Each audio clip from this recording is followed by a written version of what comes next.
everybody, JawsJr here for another quick in-shop adventure. This is the beginning part of a tumbling series starting with our pre-polish. This material from the Stinkingwater area of Oregon has already gone through coarse grit and medium grit. I think it's gone through 2 rounds of coarse grit and then 1 round of medium grit. And so what I want to do is I just want to show you what it looks like before.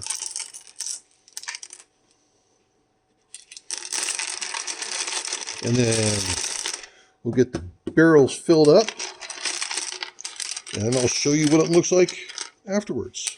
But yeah, we've got some pretty cool petrified wood pieces in here. It's going to be fun to get them polished. It's been a while since I've polished any petrified wood. Now, I first thought that was obsidian, but it's not. It's a rock that may or may not polish. I have no idea what it is, but it's definitely not obsidian. It's too heavy and it doesn't feel right. Anyways, my obsidian season's coming up. Look at that. That's going to be interesting with that opal layer in there. I don't know how well that's going to polish because you see how that's got a, this is recessed, but who cares? It's going to go get polished anyway. That one's got some cool patterns to it. Another piece of petrified wood. So I've got to get these things loaded up and get them running in pre-polish, which is my aluminum oxide 500 grit that you can buy from the Rock Shed. And that's going to be running for 3 days. And after 3 days, I'll be putting it in aluminum oxide polish, which is 8,000 grit, also from the Rock Shed, for 2 days. So in 5 days from now, this will be done. But for you, it's going to be a blink of an eye. Okay, I was not going to make a video. It's part of my pre-polish cleanup, but I had to on this one. Okay, it's one of the pieces I was inspecting, getting cleaned up. It still needs a little bit more cleaning up to do. As you can see, there's a little bit of grit pre-polished material in there, which is fine. Water pressure takes it out. But when I was looking at it, see what that is? That's a plastic pellet. People use plastic pellets for their tumbling process. I don't. I am so confused how the heck a plastic pellet ended up in my batch. That's as bad as, to me, that's as bad as having a contaminated batch. So now I'm going through everything very closely to make sure that for some reason plastic pellets are not, so you can see the grit embedded in that. You can actually see it in there. You can actually see it being embedded in that. That's why I don't use them. So, I'll finish cleaning this up, cleaning up the other ones, but I am confused. That does not make sense. Okay.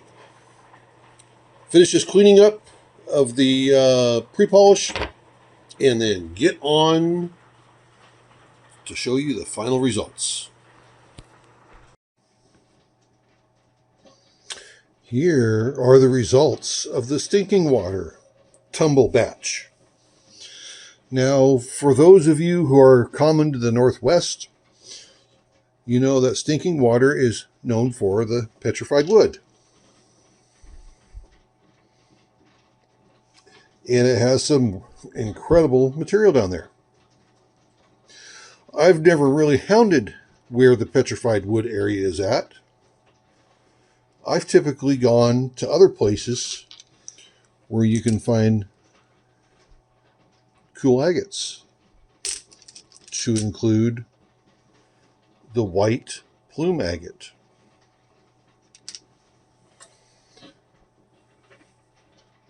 So, and it's more surface collecting, which is what Mrs. JawsJr and I like to do.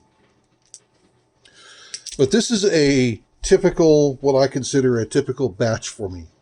A little bit of everything. Petrified wood, agate, jasper, even stuff with the common opal on it. full range of colors and textures and material types, and you just shapes. You never know what you're going to get out of my batches. Because, like I said, this is what I prefer to roll. Look at this here. And every piece in here is interesting. Now, there is a couple of flops in here. There's one. It's not that good. That's okay. I wasn't impressed with this one here, although it took a polish. It didn't really tickle my fancy. So, that's fine. This one here, a lot of damage to it. Lots of cracks and stuff like that. Still took a polish. But, yeah, it's okay. And then this here's another one that just really didn't catch my attention too much. But, you know, out of that, there's another one that's just like a so-so. That's not too bad. But out of this entire batch, only 4 rocks. That's not too bad. That's kind of like so-so for the way that we hound and collect. That's an interesting piece.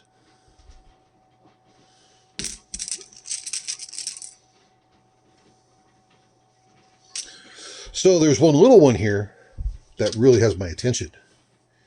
Look at this little guy right here.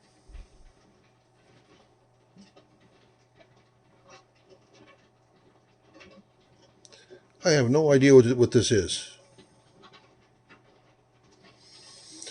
I wish I could find a full boulder of this stuff, whatever it is. Neat. Let me see here if we get this here to, there we go. You can see the polish on the opal side, but also on the agate.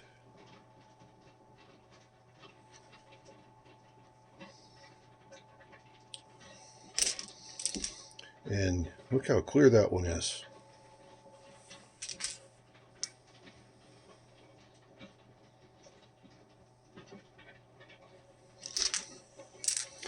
But this petrified wood is incredible. It took a really good polish.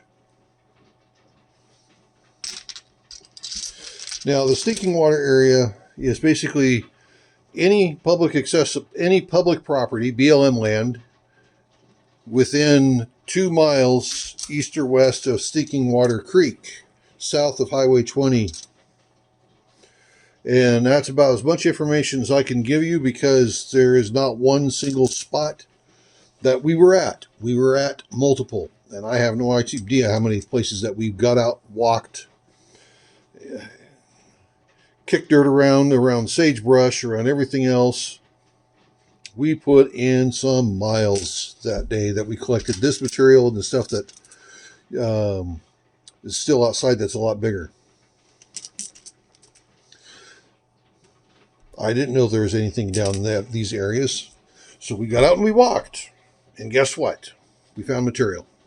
But I made sure I stayed on BLM property because there's a lot of private property out there. And if you're not sure if you're on BLM property or if you don't have the capabilities of finding out, don't go.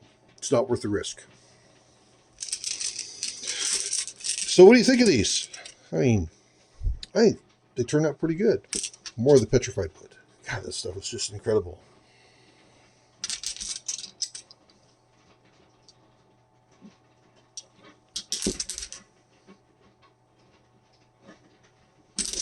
I'm not sure if this one's petrified wood or not.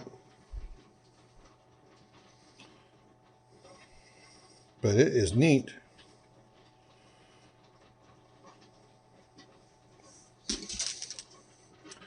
Let's see if I can show you something on this guy here. I noticed. Make sure it stays in focus, because this has got to stay in focus to see it. Look at the dendrites on that. Isn't that cool? So there you go. Another batch of rocks from the stink that are finished polishing from the Stinkingwater area of Southeast Oregon. For those of you who know where it's at, you know where it's at.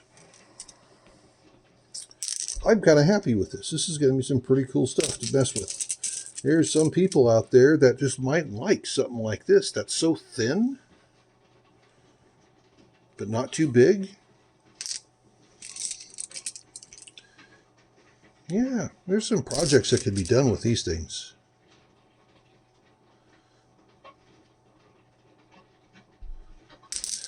Just remember, everyone's life's an adventure. Then there's mine,